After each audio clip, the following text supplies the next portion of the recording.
Well, hello, my friend. I'm so glad you're here. Welcome back. Today, we're going to be making some freezer meals because life is super hectic for me right now, even though it's January. I don't know why I keep thinking January shouldn't be hectic, but it is. So I'm going to be making some meals to pop in the freezer so they are super easy to pull out. So these are some high protein meals because I don't know about you. I mean, everybody needs more protein, I think, but especially a perimenopausal woman like myself, I certainly need more. So I'm going to take off my ring and get started. Now, the meals that we're making, I have up on my blog, so I am using that as a reference point. So we're going to start with teriyaki chicken, #1 out of the gate, and it's super easy. Now, I use these things here. Now, if you know my other channel, my much bigger channel, but this channel is just a labor of love and I love it so much.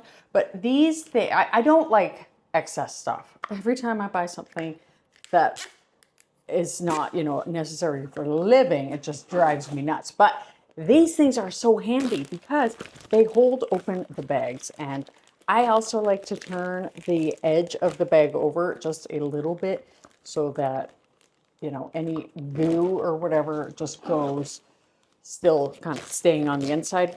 And I tried every time I made freezer meals doing it without these stands, and I just didn't like it. I know there are other things you can do to improvise, but I really like it. And it's funny actually, because when I first ordered my stands, it came in like a 4-pack, and I was like, oh, I don't need all 4 of these. So I think I almost donated the rest. And then I went to use them and I'm like, wait a minute, I'm doing multiple, so I need. So anyway, first recipe we're doing is teriyaki chicken, and I'm actually going to be doing 3, and we're gonna open up the chicken. So this is my meat cutting board. I like to use wood for everything else, but for meat, I just go ahead and use this because then I can just put it straight in the dishwasher.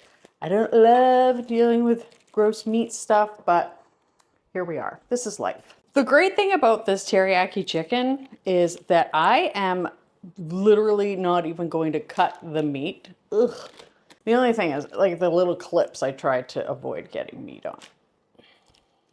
There we go.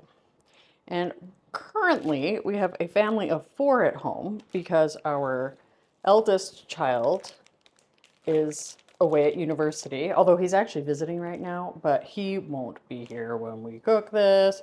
So I am going to do 3, and I'm putting 8 in each because that way there are 2 per person.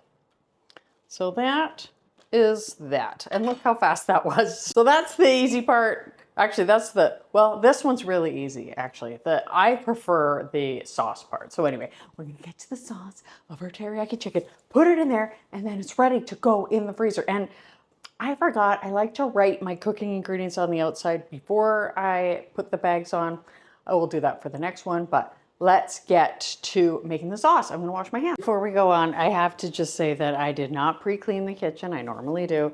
I also am taking photos for the blog, so the house might look a little messy, and I'm not gonna try to hide any of this stuff from you.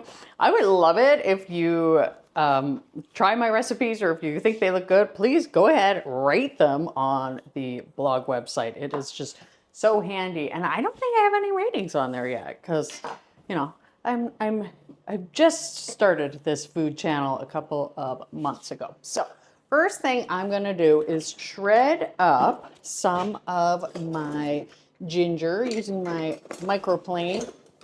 My grandpa would call it a rasp, which, is a lovely name for it. I am actually going to do this the easy way and just put everything in one measuring cup and then divide it, just free pour it as I'm doing it. I don't think it really matters if one has a teeny bit more sauce. I think the most important thing is just that the sauce itself is like the right ratios, which it is. So, and I really, really like ginger. So I'm gonna make sure that I get a lot of ginger here.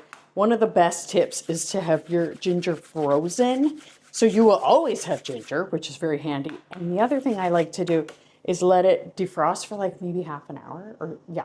And then I just pop it back in the freezer. I am going to add my soy sauce. Now, it's really handy to have low sodium soy sauce for this because I've done this with regular soy sauce, like from Costco, because that's my favorite store and that's where I get everything. It is so salty if you use regular soy sauce. So just use the old low sodium soy sauce. It is just a million times. This is not the normal kind I use, but grocery stores are still recovering from the holidays, so they did not have my normal kind.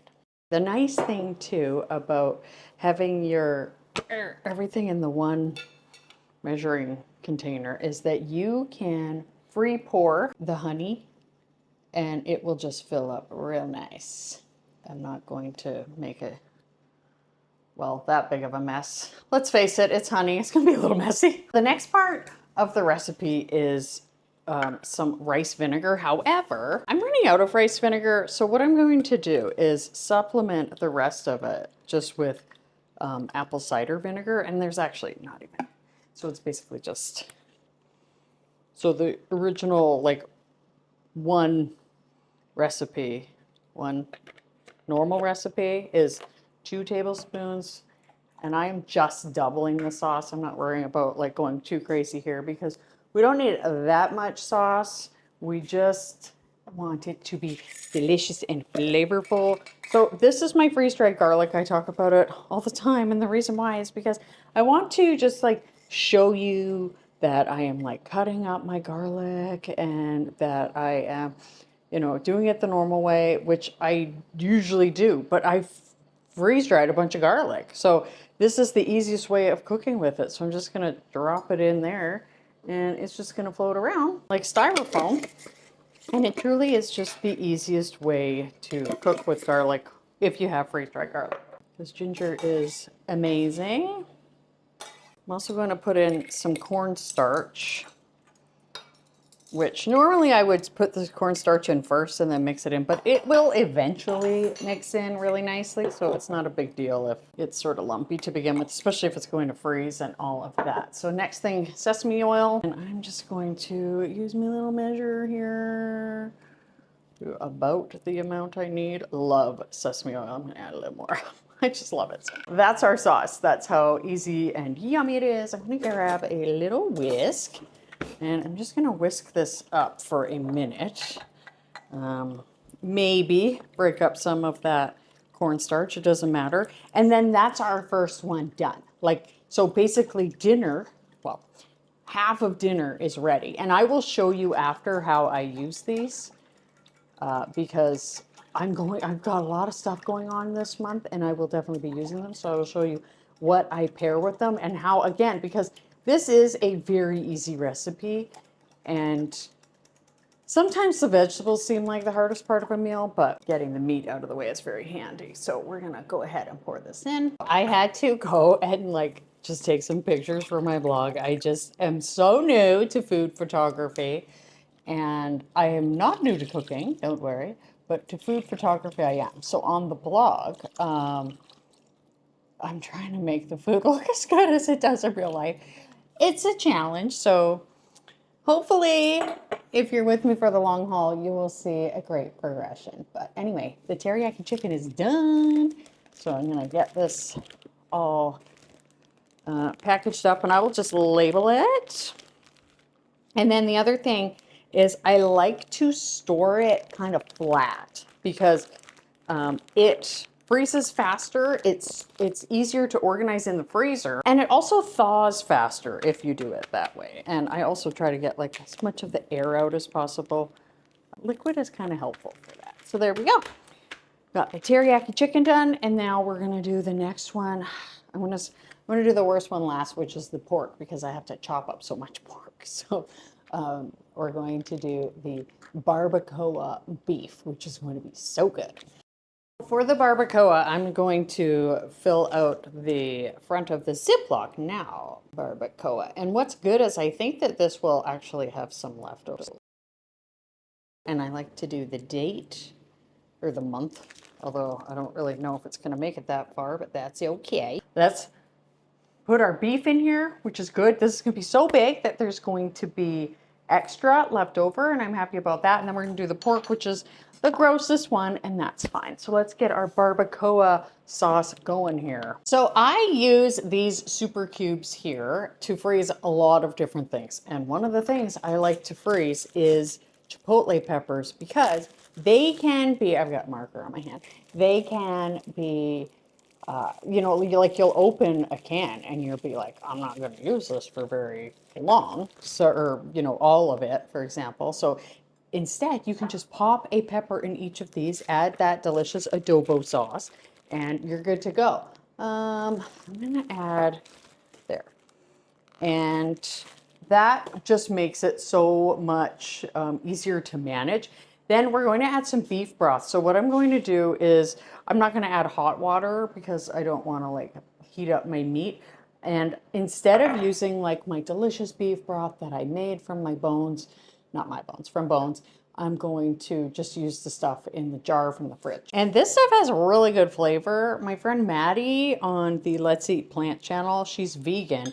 She uses the vegetable version all the time, which I'm sure would be very good as well. So I'm just going to add a tiny bit more just to make up for the peppers that I put in there. Normally you measure your like broth and stuff before plopping like random things in, but I'm not that precise with something like this. I'm much more precise when it comes to baking, but for cooking, especially like for a freezer meal, I think it's okay to be a little, playing things a little fast and loose. So I'm gonna put that in there. Of course, we need more garlic, lots of garlic. It says 4 cloves of garlic for one recipe, and I'm doubling it. So I'm going to add the equivalent of like 8 cloves of garlic, which is basically just like this handful of freeze-dried garlic. So good. It's just so convenient, like, right?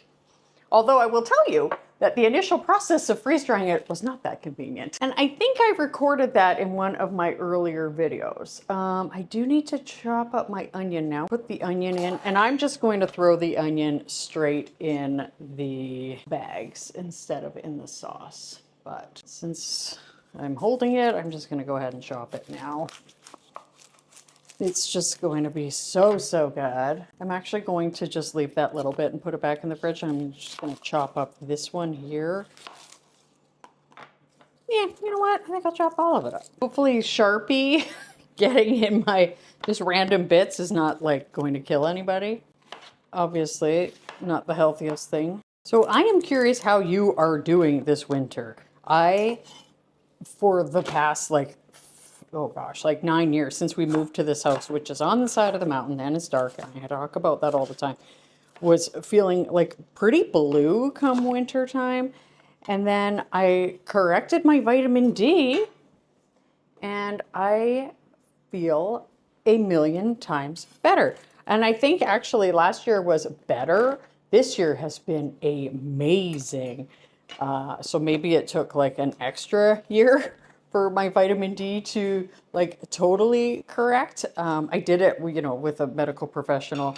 She gave me guidance on what to take and whatever, but it has been so nice. Now I'm just trying to make sure that my chipotle sauce, or yeah, the sauce is in there. And I'm actually gonna split this in half and make sure that one is in each bag. I put down 2 for the whole recipe. That might be, they're actually shockingly spicy. I'm just gonna say that. Okay, I do have a couple spices to add to this. I'm going to pop this in here. But anyway, I'm not bragging about how good I feel. I'm just saying to you, if you get like down in the winter, because friend, I used to get down in the winter, just get your vitamin D checked. It's just amazing. I also have like these lights. I have a red light over there, which my husband has just been diving into. And that makes a huge difference too. Just getting, and honestly, it feels like you're just like sitting in the sun. It's very, very relaxing, very enjoyable. Highly recommend. Another thing that I love to do in January is we call it, well, I call it, but we all participate in, it's like Star Wars season. It's movie season. And I love watching Star Wars with my kids and my husband. And we watch all of them starting from the beginning. And I'm going to need another lime. This one is really dry and old. Plus, I need one for each recipe, and I'm doubling it, so let me grab that. So the last thing that we need is just a tiny bit more acid. We're gonna add some apple cider vinegar. Again, you know what's so funny is I never liked apple cider vinegar, and I love it now. It is just like such a great ingredient for so many things. Okay, so now let's get our beef, our boeuf. As a Canadian, I've learned some French, not a lot, and I am not good at it. I'm actually so bad at French that once I went to France as a young adult and was trying to buy this bracelet in this one section of Montreal, or not Montreal, Paris, and I was like, I am speaking French, I know French, or, you know, I think I can do this, and I was like, je veux de, like I literally did not know what I was saying. And I ended up, I knocked it over. I ended up just being so bad at it that he was like, just speak English, he says to me. Like, come on. So anyway, not in BC at my school, did not learn the best French. So there you go. All right, got the beef in the bag. I'm gonna wash my hands and carry on. Now we're just going to divide this between both. I'm trying to make sure I have like equal amounts of meat. Give it one last stir so it's sort of like even because the garlic is floating. Yeah, there we go. So tell me, I'm curious, like wherever you're from, I am so interested in where people are from and all of the things. Did you learn any languages when you went to school? I am a nurse, and when I am treating my wound care patients, I used to be emergency, but now I just do wound care. Sometimes, not a lot. I'm mostly doing this stuff, but and I'm gonna rub it just to like really get that onion to break up and sort of like mix amongst the beef. But anyway, I'm always curious where people are from because I live on Vancouver Island, which is I think like, well, it's certainly the warmest spot in Canada for winter. And a lot of people, older people, will come here, especially if they're from the prairies or even Ontario. Sometimes they'll come here to spend the winter. And I always want to know where people are from. I also put 1/2 of a lime rind in there just for extra flavor. So anyway, tell me where you're from, what languages you learned in school. And I'm curious if you like to cook. So for me, yes, this particular channel is newer, but I have been cooking my entire life since I was like 7. So tell me, are you a lifelong cook? Do you like cooking? I hope that wasn't too loud with me chatting while mixing this. So this is ready to go. I will freeze it flat. And then we're doing the grossest one. And that's the pork, only because I'm gonna cut it up and like cut the fat off and all that. But anyway, let's get to it. All right, so I wrote that on there. Hawaiian pork and the cooking instructions. All right, let's make our sauce first because I'm delaying touching the meat. I mean, I do it. It's just my favorite part. Prepping this. So in this case, I'm actually going to put the ingredients straight into the bags this time. I'm not going to do the separate thing because it's mostly pineapple and the like sugar, the brown sugar and stuff, and I just don't want my cat. Oh, I got it on the floor. I just don't want to. It's just easier this way. I gotta clean up. So I'm going to pour this in. Now these things can be kind of tippy, so you're going to want to make sure that you don't knock it over. My cat. I've explained the disabilities my cats have in a separate video, so I won't get into that too much, but my one cat, Crumpet, the most disabled, he just bumped into the camera, so don't mind him. So we've got that. Now we're going to do the brown sugar. And Crumpet also really likes when the floor is wet, so now he's gonna rub himself on the floor. I don't know what his deal is, but anyway. And these recipes will be on my blog. I have tweaked them to be my favorites because I was afraid I was going to run out. Okay, I could have done this differently, but that's okay. Here we go. Yum, yum. All right, now we'll do our apple cider vinegar and then more garlic and more ginger. Now, my nursing instructors way back when would be very angry that I'm measuring something liquid while holding it, and that's okay because this isn't that precise. No, well, I opened up the pineapple and they were like, oh, treats. So I let them smell it and they were like, no, not treats. I was like, sorry. Okay, now it's time for the gross part. We're there. This often juices come out, so I do it by the sink. Dishes there from this little cooking date. They're too cute. I love how much of a time saver this is, though. Like, ew. See, this is the worst part. But anyway, I love like cooking these things with rice or cauliflower rice, which I absolutely love. And in the video I put out last week, somebody commented because I had done a bunch of high protein recipes because I'm all about the protein, and I was using cottage cheese, and she's like, what can't cottage cheese do? And I was like, right, it's the new cauliflower. And cauliflower is just one of those things that is so versatile for replacing a lot of, like the pizza crust, so good with cauliflower. I'm cutting off the fat because, and this knife is not as sharp as I'd like it to be, but we will persevere. Anyway, cauliflower rice, delicious. Even my teenagers like it, which is great. This is, oh my gosh, like I can rub my thumb on it and not cut myself. That's a problem. But we really do want to cut off as much fat as we can because it's gonna melt and render and just add to the sauce, which, you know, a little bit is fine. But even, like, I wouldn't use up all the sauce when I'm making this because I don't want all that fat. So I'm going to just sort of divide it between the bowls as evenly as I can. And I'm just going to do this. I'm not even going to make you watch because I think this part is kind of gross. So, yeah, I'll see you in a minute. Okay, my pork is in the bags and ready to be sealed up, and then we can pop these all in the freezer. Okay, so you can cook any of these meals either as slow or in the Instant Pot. I like the Instant Pot because you can throw it in frozen, and then turn it on. Sadly, this was my Instant Pot's last ride. It died. It died. I had actually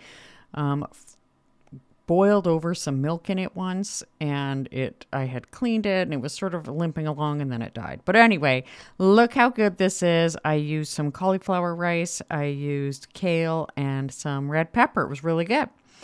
And then this is a new Instant Pot, new to me. I got it off of Marketplace, and I am using this Barbacoa beef, which I defrosted in the microwave for like 30 seconds in the bag, so it's not just enough so that I could kind of break it up, put it in there. And I did both this meal and the Hawaiian pork at an hour on high pressure, high or medium pressure, whichever is totally fine. And they both turn out really, really good in the Instant Pot. I forgot a video, but this is a photo I took. I used guacamole, salsa, some smoked cheese, and on lettuce. It was so good. My family had it in wraps. And then this is the teriyaki chicken. And I just used some broccoli and carrots and rice. So good. Well, that was really fun. Time to clean up. If you're interested in more protein recipes, check that out here. Stay cozy. I hope something great happens for you today. Thank you so much for watching, and I'll see you next time. Bye.